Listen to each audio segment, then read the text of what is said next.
ছাত্র বলছে মাস্টারকে, এই মাস্টার ছুটি দে নাহলে পালাবো। মাস্টারকে কি বলছে জানেন? বলছে ছুটি দে নাহলে পালাবো। তো মাস্টার বা কি করবে?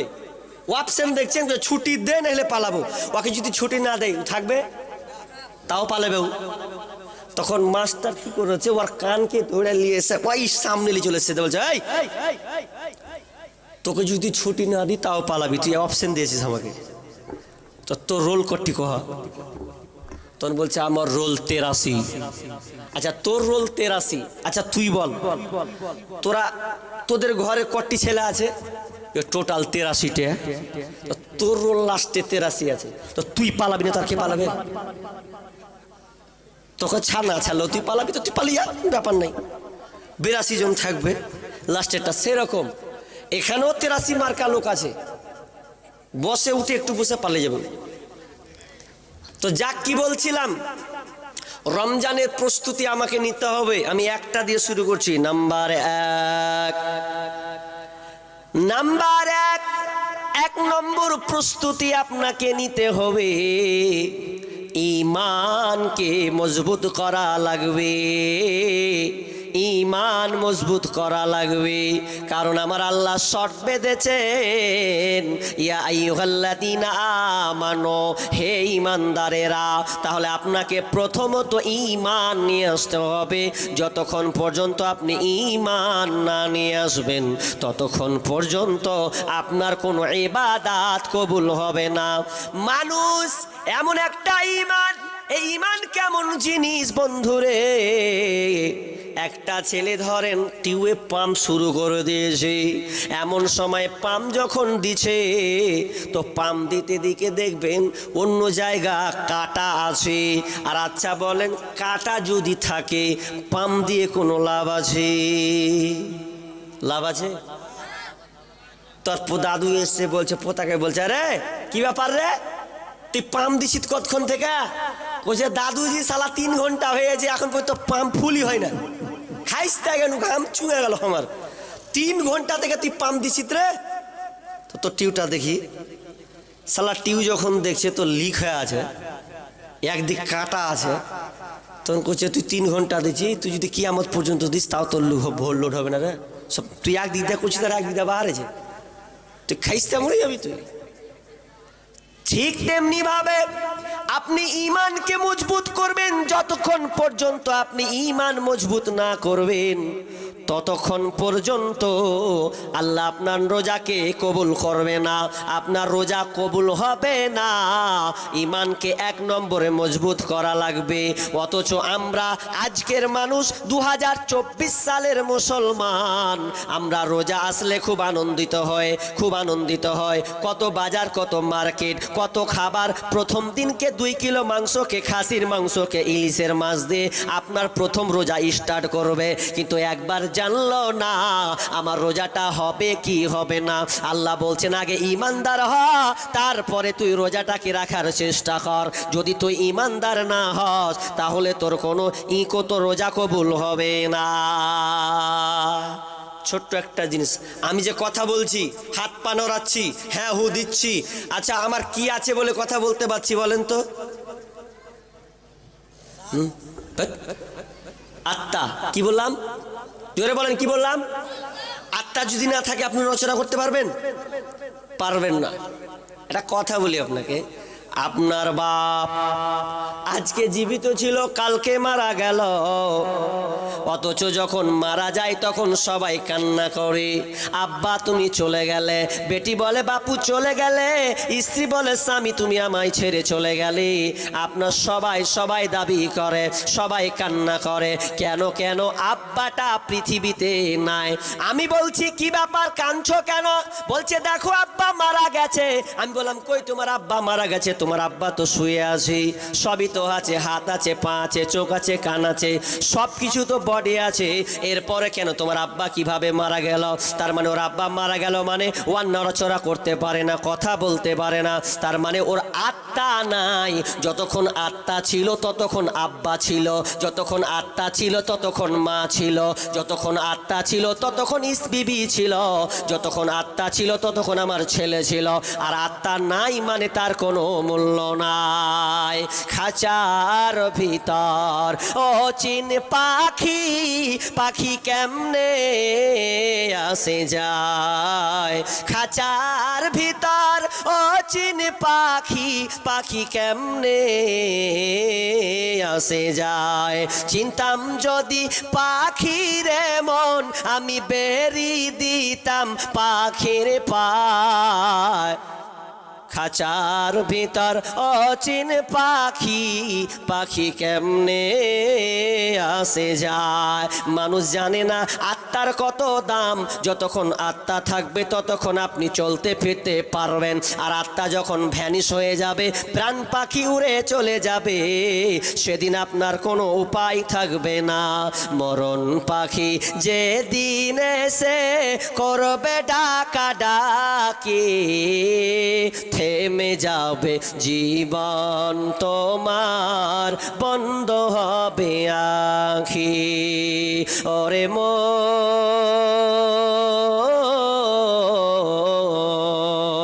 থেমে যাবে জীবন তোমার, বন্ধ হবে আঁখি। আত্মার যেমন গেল তেমনি আপনার ব্যালেন্স শেষ, আপনি আর কিছু করতে পারবে না।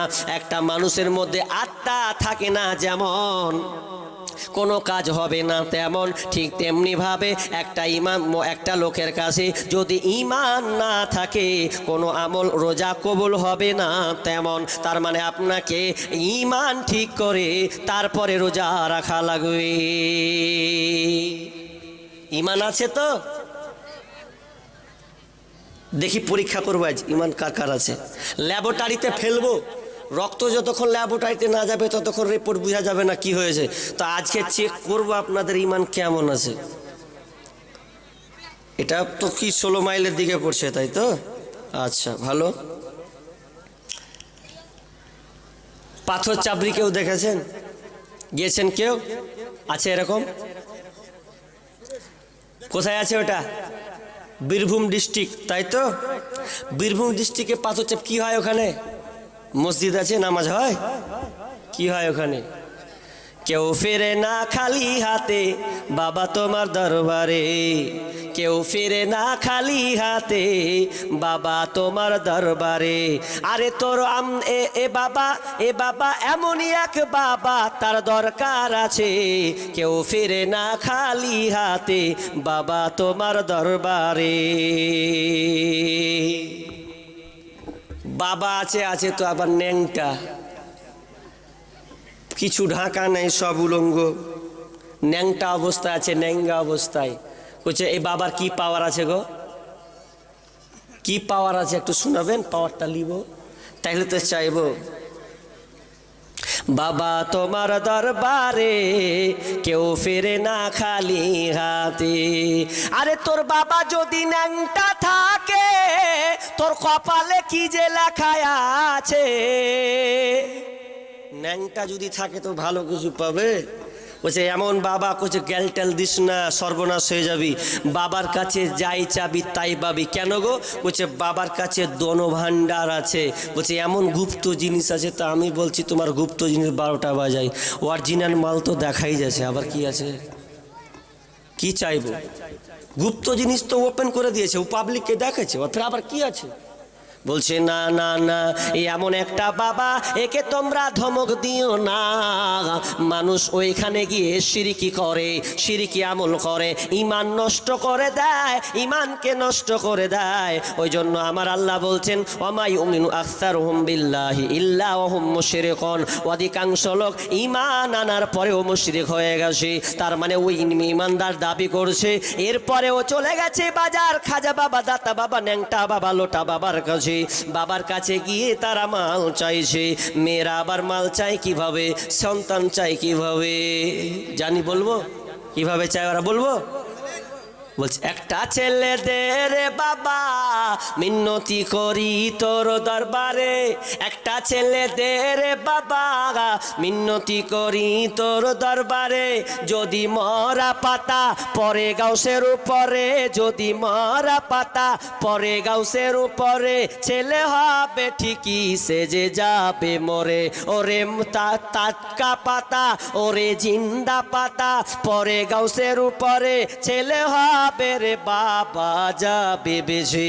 আর এদিকে টুনটুনা টুন এমন করে বাজাচ্ছে, ডান দিকে বাম দিকে দেখতে পাবেন এর একটা বক্স বাজায় টিক টিক টুক টিক টুক টিক টিক টুক টিক টিক টুক এমন করে বাজায়, আর একটা চুং চিং চুং চিং চুং এমন করে বাজাচ্ছে, চারুদিকে আছে। আর এমন করে বাজাতে বাজাতে রে বাবা হাইয়া হারে হাই হারে করতে আছে, আর এদিকে তারা চলতে আছে। আবার কতজনকে দেখবেন বাবাকে জড়িয়ে ধরে নিয়েছে, বুকে ধরিয়ে নিয়েছে বাবাকে। যখন আপনার পীর বাবা যখন ডাকে আয় মা, মেয়ে তখন বলছে বাবা যখন ডেকেছে যদি না জড়িয়ে ধরি তো জ্বলে পুড়ে ছারখার হয়ে যাব।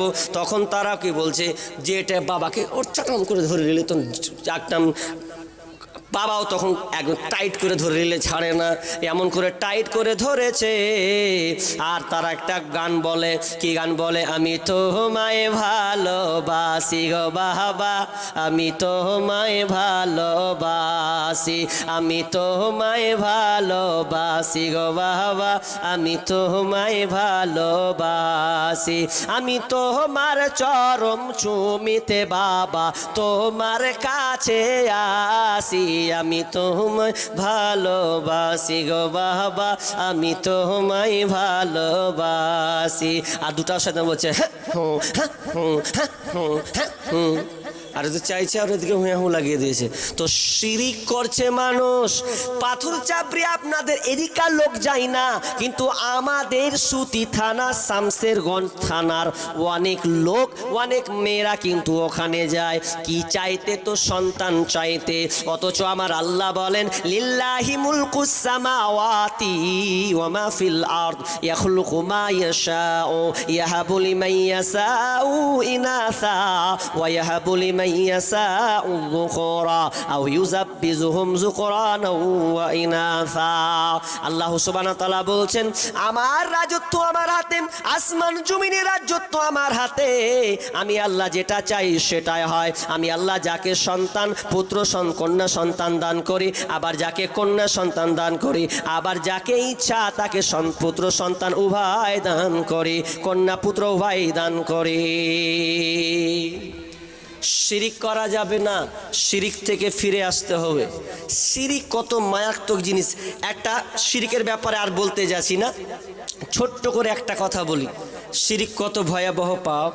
সমাজে অনেক প্রচলিত শিরিক আছে, একটা শিরিক আছে তো খুব হাসি লাগে। আপনাদের দিকে আছে কিনা জানি না, থাকলে বলবেন। একটা মৌলবীর চোখে আজলি উঠেছে, বুঝলেন, চোখে আজনি বলেন তো নাকি, চোখ উঠলে কি বলেন, আজলি। তো ওর চোখ উঠেছে, ডাক্তার দিচ্ছে ব্যথা কমে না, ভালো হয় না, তো কি করবে বেচারি টেনশনে, মানে ব্যথা উঠবে তো। ছোট্ট জিনিসে এত বড় জিনিস যদি উঠে সামলাতে পারবে, এই বড় হচ্ছে সামলাতে পারে না। তখন কি করলো, যখন সামলাতে না পেরে তখন মন টন খারাপ। একটা মুসাল্লি নামাজ পড়তে আসে, তো বলছে মৌলী সাহেব আপনার চোখে কি হয়েছে গো? তো বলছে আজলি হয়েছে রে ভাই, আজনি হয়েছে। তোর যে একটা কি আপনি কষ্ট নিচ্ছেন, আমি একটা আপনাকে জিনিস দেবো না, তাড়াতাড়ি ভালো হয়ে যাবে। কি ভালো হবে? তো দাও, আমি তো তাড়াতাড়ি ওষুধ দেখাচ্ছি, ভালো হয় না তো তাড়াতাড়ি ভালো হলি ভালো। তো বলছে এখানে লাই উন্ডে, বলছে একটু সাইডে যেতে হবে। তো সাইডে চ, কি করতে হবে, সাইডে যাবো। তখন ওই মৌলবীটাকে সাইডে চলে গেছে, বলছে মৌলবী সাহেব এবার কি করতে হবে? তো বলছে এবার আপনাকে একটু বসতে হবে। তাও বসবো। যখন ও বসেছে তখন একটা ছোট্ট ছেলে নিয়ে সর প্যান খুলে চোখে ঘুষতে লেগেছে। তো পাটাম করে কি কাজ করলি তুই? মানে ছোট ছেলে নিয়েছে, ওর পেন খুলে মেশিনটা দিয়ে ওর চোখ ঘুষতে লেগেছে। তারা মোহন খারাপ দেয়, এটা আবার কি হলো? বলছে এটাই যদি করেন তো তাড়াতাড়ি চোখ ভালো হয়ে যাবে। আচ্ছা আপনাদের দিকে আছে এটা?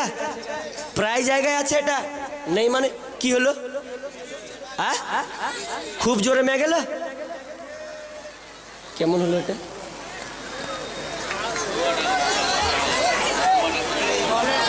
বসেন ভাই বসেন, এত জোরে বৃষ্টি হলো মানে কই? এটা শীত পড়ছে রে ভাই, এটা উঠছে তো। বসেন বসেন বসেন। বৃষ্টি এখানে হবে না, আমাদের আল্লাহ সাহেবান যেখানে বৃষ্টি হয় ওখানে আল্লাহ ওখানে দিবেন বৃষ্টি। আপনারা বসেন বসেন। ধৈর্য ধরেন, দোয়া করেন। আল্লাহুম্মা হাওয়ালাইনা ওয়ালা আলাইনা। বৃষ্টি বন্ধ হয়ে যায়। আল্লাহুম্মা হাওয়ালাইনা ওয়ালা আলাইনা, আল্লাহুম্মা হাওয়ালাইনা ওয়ালা আলাইনা, আল্লাহুম্মা হাওয়ালাইনা ওয়ালা আলাইনা। বলেন চালাবো বলতে কিভাবে চালাবো? সঙ্গে সঙ্গে বলেন। দেখছো যে যারা প্রকৃত দিন শিখবে তারা বসে, আর আরেকটা লোক 23 মানে কি বলে 83 মার্কা রোলের যার নাম্বার, সে শুনে একটু উঠে পালিয়ে যায়। তা আমি ওই জন্য বক্তব্যে বলে দিই যে 83 মার্কা নাম্বারের লোক আছো, আগার দিকে বসবা না, পেছনে বসবা, আসবা বসবা কুদবা নাববা তোমার ব্যাপার। কিন্তু যারা প্রকৃত সুন্দর আমার আগা